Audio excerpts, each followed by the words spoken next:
Hello everyone!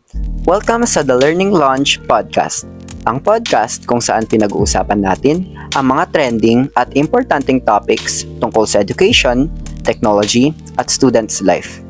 Ako si Tyron, ang host ninyo, and thank you so much for joining us today. Today's topic is something na halos lahat ng estudyante ay may experience na. AI in the classroom, the ethical frontier of using ChatGPT and AI generation tools for schoolwork. Simple lang ang tanong natin ngayon. Is AI helping students learn or is it slowly making us dependent? To help us answer that, may dalawa tayong special guests. First, we have Pacifico, a senior high school student na regular na gumagamit ng AI sa school.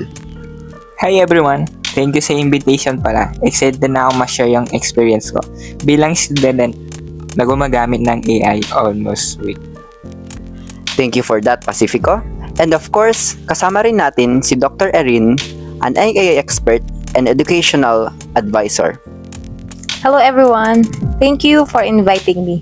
Sana after today's discussion, mas maintindihan natin kung paano gamitin ang AI ng responsable.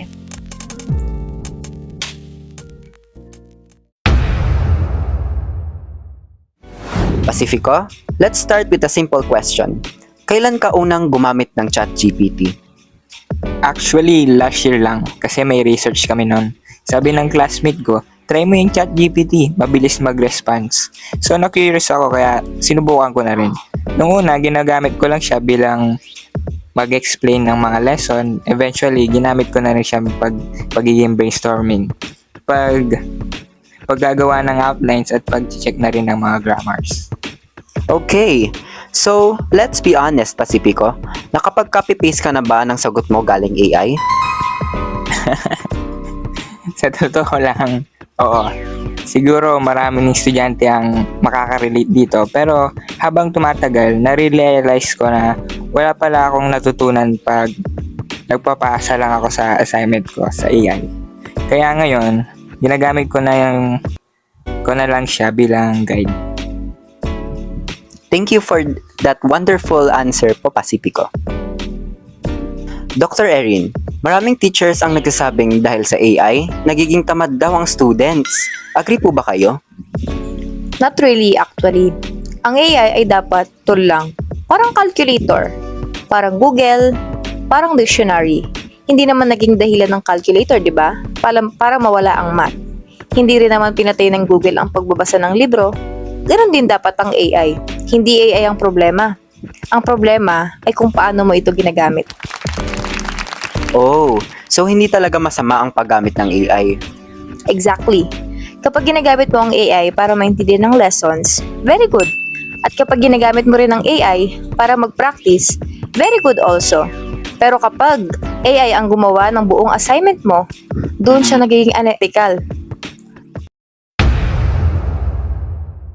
Let's talk about ethics. Pacifico, kung pinagawa mo sa AI ang buong essay mo, tapos ipinasa mo without changing anything, ano sa tingin mo? Cheating ba yun?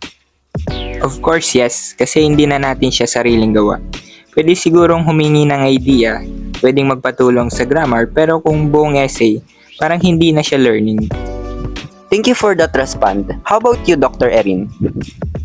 I agree. Education is not only about grades, it's about developing skills, critical thinking, communication, creativity, and especially problem solving. Kapag lahat ng iyon ay pinasa na natin sa AI, ano pang nagde-develop sa atin? Oo nga, that's a really nice respond. Uy, mukhang may pumasok tayong question mula sa isa nating listener. Ang tanong niya ay, masama pang gumamit ng ChatGPT kapag may assignment? Pacifico? Hindi naman. Actually, depende kung paano mo gagamitin. Kung ginamit mo siya para mas maintindihan lesson, very good. Pero kung ang ginawa mo ay kinopy-paste mo lang agad, doon tayo nagkakaproblema. Exactly. Ang AI should help you think. Hindi siya dapat ang nag-iisip para sa'yo. Wow, thank you for those wonderful responses, no? So, out of all informations we got, let's do a little icebreaker, shall we?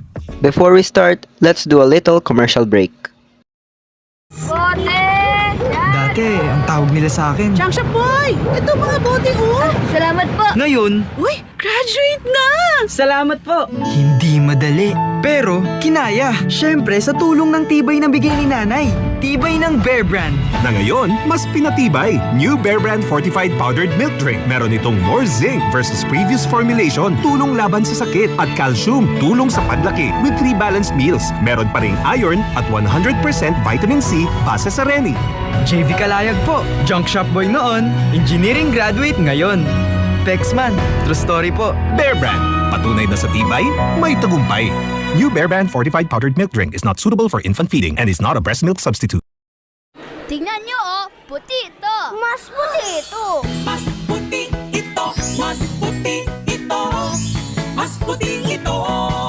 Sa Pride Bar, pwedeng hindi na mag-bleach, tina o anyel. Dahil ang Pride Bar ay may power whitener na nanunuot sa bawat hibla. Kaya ang gamit ay kislap puti at banayad pa sa kamay. Mas puti ito, mas puti ito, mas puti ito. Pride Bar, hindi lang puti, kislap puti. ACS.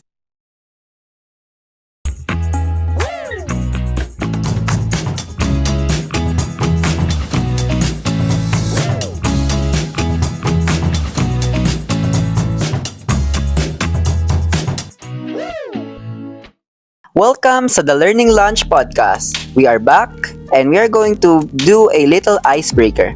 Let's play this little game called Myth or Fact. Pacifico, sasagutin mo if either myth or fact ang statement coming from the sources everywhere. And Dr. Erin, ikaw ang mag-check and magbigay ng feedback towards it. Ready na ba kayo? Ready? Let's go! Number 1, AI is always correct. Meet yan syempre. Correct. Kasi ang AI, nagme-make ng mistakes, even create false information. That's why students should always verify facts. That's a really nice respond. Second question, using AI automatically means cheating. Meet din yan. Nice.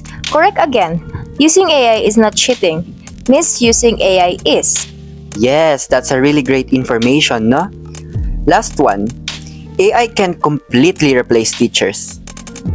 Definitely meet yan. Right. Teachers don't only teach information. They inspire, guide, mentor, and understand students emotionally. No AI can fully replace that.